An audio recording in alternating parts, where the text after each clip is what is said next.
Oi, boa noite. Estamos aqui reunidos hoje para falar de um assunto muito comentado na odontologia, né? Um assunto que traz muitos mitos e verdades. Hoje estamos aqui para esclarecer algum deles em relação aos implantes dentários. Boa noite, meu nome é Rafaela. Estou aqui para responder algumas perguntas sobre mitos e verdades sobre o implante dentário. Boa noite, eu sou a Clara e eu vou esclarecer um pouquinho, né, de algumas coisas em relação ao tratamento, desde o planejamento da cirurgia, né, e até a cirurgia em si. E eu sou o Andrew, eu vou reforçar sobre os cuidados na higiene. Perfeito, meninos. Eu gostaria de começar perguntando a Rafa o que é um implante. O implante dentário ele é uma estrutura geralmente de titânio que coloca no osso para substituir a raiz de um dente perdido. Ele serve como uma base fixa, resistente para receber uma prótese. Ótimo. Eu gostaria de começar esclarecendo o primeiro mito, né? Se a cirurgia do implante dentário, ela dói muito, que eu acho que isso é algo que gera dúvida em muitos pacientes, né? É o Sim. maior receio, eu acredito. O procedimento em si, ele não dói, porque ele é feito a anestesia local. O osso onde o implante ele é fixado, ele não tem nervos sensoriais. E hoje em dia, né, com relação aos avanços das técnicas e, querendo ou não, o trauma ele fica mínimo, né? E Isso. também a gente usa tomografias 3D, que planeja, né, também simula, né, o planejamento da cirurgia antes dela começar, que garante uma precisão maior na cirurgia. Então, isso tudo, querendo ou não, facilita, né, para que o paciente ele não sinta dor. E até a questão do planejamento acalma o paciente em relação a esse mito, né, de achar que... Passa uma segurança muito grande, né? Exatamente. Isso, gente, um planejamento bem sucedido, o paciente não sente dor, a dor costuma vir mais no pós-operatório, que é uma dor leve a moderada, e a gente controla isso muito bem com os medicamentos prescritos. Pronto. Outro assunto bem comentado em relação aos implantes, que eu gostaria de perguntar para vocês também se era mito ou verdade, é em relação ao custo, né? Se realmente o implante ele é algo visto como um procedimento de luxo, né? Ou ele é um tratamento de saúde. O que é que vocês têm a me dizer sobre isso? Muito caro é um mito. Se a gente pensar no valor real, né? É porque existe um investimento que reflete a complexidade do tratamento e a qualidade dos materiais.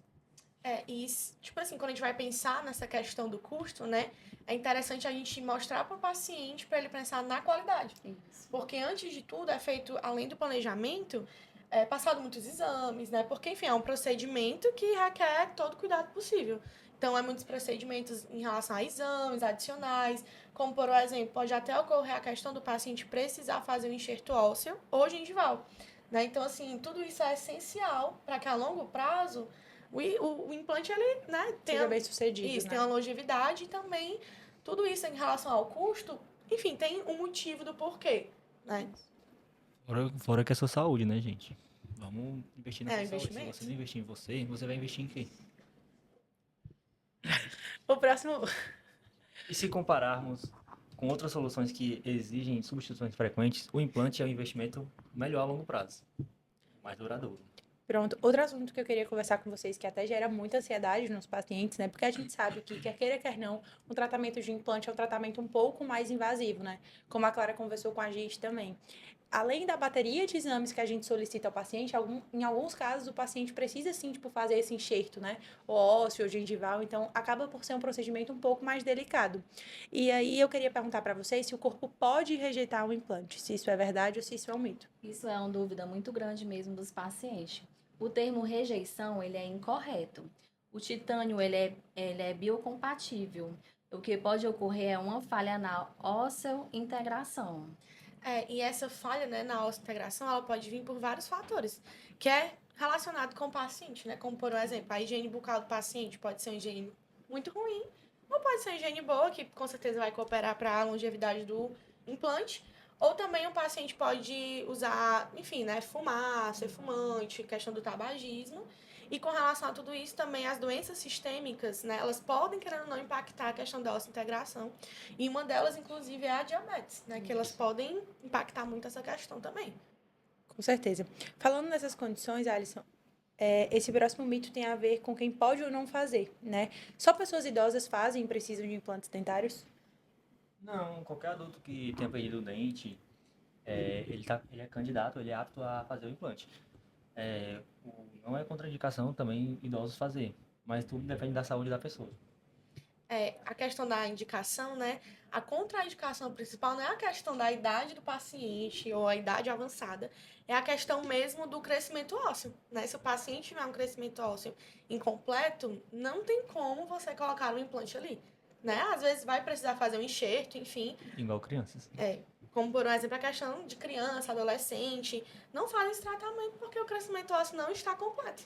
Na verdade, é um tratamento que ele exige a maioridade, né? Mas que se a gente for levar ao pé da letra, não é o que mais impacta, né? A gente faz uma série de exames antes do paciente realmente ir realizar esse procedimento, porque a idade não é tão importante, podemos se dizer assim. O paciente precisa ser maior de idade, né? Precisa ter uma maturidade óssea, mas outras coisas vão valer, tipo, vão ser um critério mais decisivo quando se trata disso. E uma delas é justamente as condições sistêmicas, né? Porque a gente sabe que a gente está colocando um corpo estranho, né, dentro. Não é algo que vai ser só estético, não é algo que vai estar só ali como a gente vê a coroa, né? Não é algo que só a gente está vendo, é algo que vem para dentro do organismo mesmo. Então a gente precisa que esteja tudo ok com a condição sistêmica do paciente para que esse procedimento seja bem sucedido. Exatamente. Outra coisa que eu queria perguntar para vocês era em relação ao implante, se ele dura para sempre e não exige cuidados após o tratamento. Isso é um mito ou é uma verdade? O implante ele pode durar a vida toda, se for bem cuidado. Mas o sucesso a longo prazo, ele depende totalmente da manutenção e da higienização do paciente. Como a gente informou, né? Paciente tabagismo, paciente com uma má higienização, tudo isso altera na durabilidade do implante.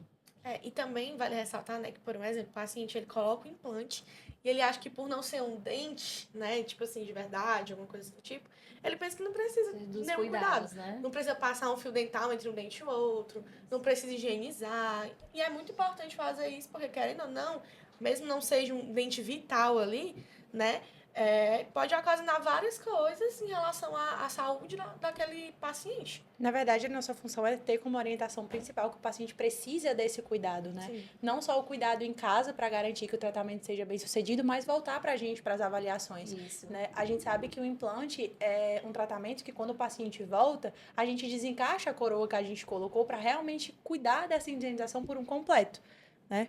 Vale ressaltar que sem a higiene correta, o acúmulo de placas bacterianas causa o periimplante, que é a principal causa da perda do implante. E é crucial usar escovas interdentais e fazer visitas regulares de 6 em 6 meses ao dentista para fazer a limpeza.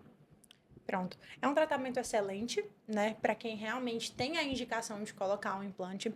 Eu queria agradecer vocês, meninos, pela disponibilidade de estar aqui e esclarecer em relação aos mitos e verdades. E ressaltar também que é um procedimento que exige, sim, essa parceria do dentista com o paciente, né? Não adianta a gente fazer todos os exames possíveis, entregar o melhor planejamento e o paciente não fazer o papel dele, o dever de casa, né? Como a gente chama. Então é isso, eu queria agradecer pela presença de vocês e pelos esclarecimentos.